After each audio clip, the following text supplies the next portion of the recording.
Wild card వచ్చినప్పటి నుంచి day 1 నుంచి హరితేజకి నీకు ఎందుకు పడేది కాదు?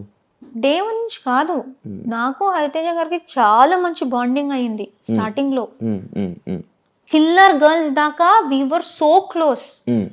అందుకే నాకు షాక్ అయింది కిల్లర్ గర్ల్స్ తర్వాత మా మధ్య ఎలాంటి సిచ్యువేషన్ జరిగిందో. I was in complete shock. ఎందుకంటే కిల్లర్ గర్ల్స్ దాకా నాకు ఇంట్లో అందరికన్నా ఎక్కువ నచ్చింది హరితేజ గారే అప్పుడు దాకా. I thought she's a beautiful person. అసలు నాకు చాలా కనెక్ట్ అయ్యారు, మా వైబ్స్ మ్యాచ్ అయ్యాయి. బట్ బయట ఇలాగే కదా పోర్ట్రే అయిందంటే మీకు అదే నాకు ఆ ఫస్ట్ వీక్ మేము మాట్లాడుకుని నవ్వింది, కలిసి ఆడింది అదంతా కనిపించలేదా అనేసి. కిల్లర్ గర్ల్స్ టైంలో ఏం జరిగింది, ఇదే పృథ్వీ విషయంలోనే. అదేమైంది,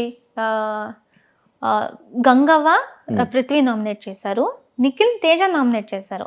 నిఖిల్ చెప్పిన పాయింట్ ఏంటి, నాకు కొంచెం డల్ అనిపించాడు, ఎక్కువ చేసినట్టు అనిపించలేదు. గంగవ్వ ఏం చెప్పారు, ఇంట్లో పని చేసినట్టు నాకు అనిపించలేదు, అండ్ టాస్క్ లో కూడా ఎక్కువ చేయలేదు అనిపించింది, నాకు యాక్టివ్ గా లేడు అనిపించింది.